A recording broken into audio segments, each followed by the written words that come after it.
In the same way the people in Brazil and Venezuela, Nicaragua, Ecuador have been able to use the power of their ballot in order to achieve a really a silent revolution. That is the voice of Cynthia Mckinney. She is running for president on the Green Party. Her running mate is hip-hop artist, activist, visionary Rosa Clemente. Rosa Clemente, welcome to Flashpoints. Hi, Dennis, but just to correct people, because there's so much false information, I'm not an artist. I love my rappers, but Rosa Clemente will never have an album. All right.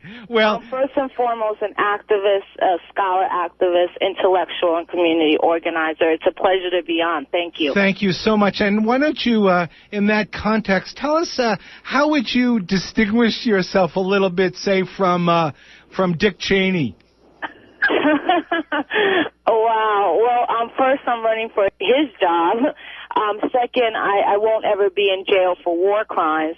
And third, I love humanity, and I love particularly people in the United States of America that are suffering under what I believe to be is him and George Bush's tyranny at this point.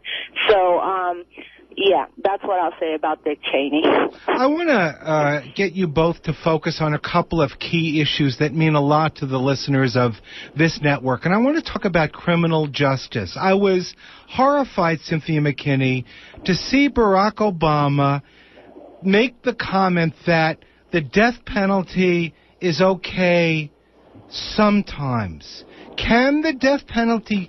I can imagine Martin Luther King coming back and trying to explain to Barack Obama the nature of injustice. Do you want to talk about the death penalty as a cutting-edge issue in terms of criminal justice and human rights?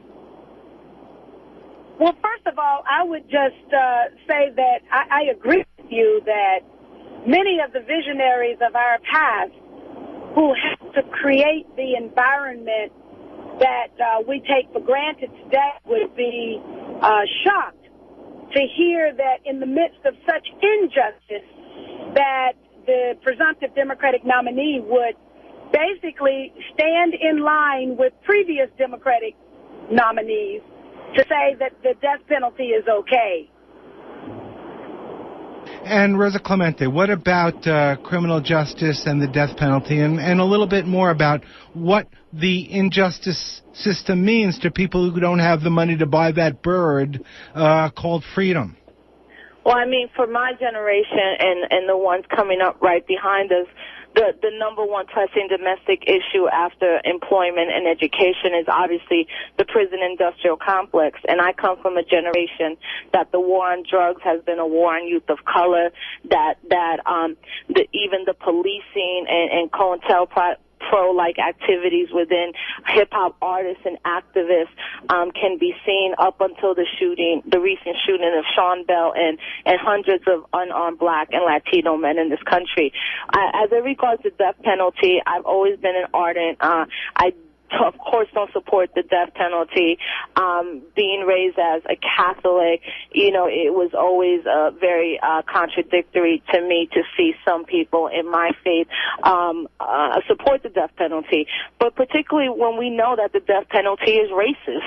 I mean, there's been hundreds of reports. There's been how many people taken off death row after DNA testing. We know it's inherently a racist system that affects particularly African American men, and for Barack Obama to support against it indicates again where the Democratic Party has gone, completely moderating to the right, and pretty soon to be the new right in this country. Well, Congresswoman Cynthia Mckinney, let's change the subject now and focus on the war and the wars. Afghanistan is right back up to a hot war. We've got Iraq and the possibility of Iran. What would you do as president? How would you change history? What relationship would you develop instead of this warring relationship with the Middle East? First of all, I would instruct the Joint Chiefs to draw up a plan to order the orderly withdrawal of all of our troops from not just Iraq and Afghanistan, but from the more than 100 bases that we have around the world. We have approximately 200,000 soldiers who are stationed in other parts of the world. Of course, we would not countenance any kind of naval blockade of Iran.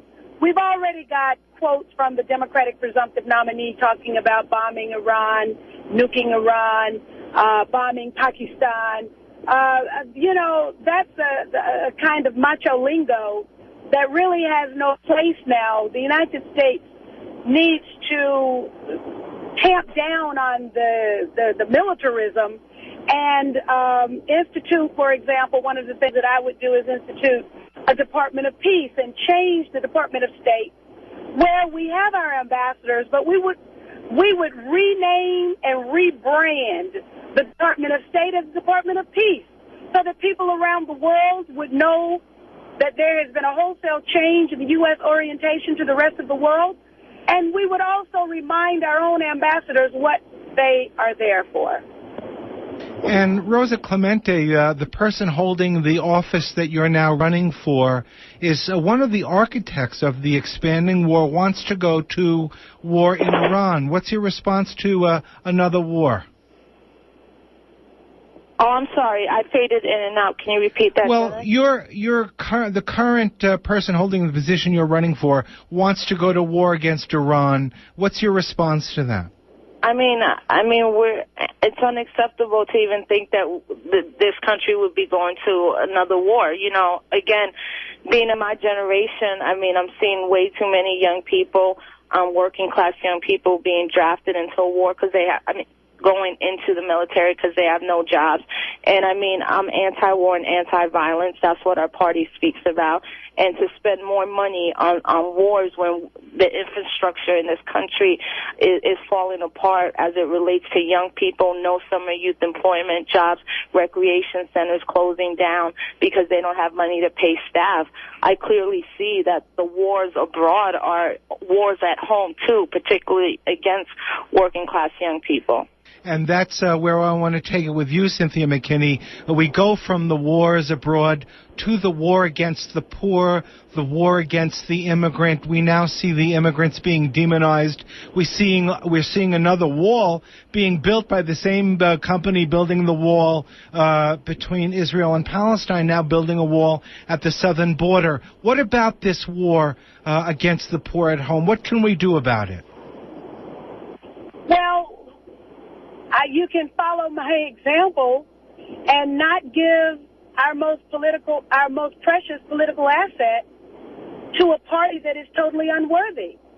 The Democratic Party, through its votes in the Congress, has decided to be complicit in all that the Bush administration has done, crimes against people abroad and crimes against the American people here at home. And so instead of voting to spend $720 million every day for war and occupation, the Democratic-led Congress could have voted to provide health care through a single-payer health care system, Medicare for all type system. They could have chosen to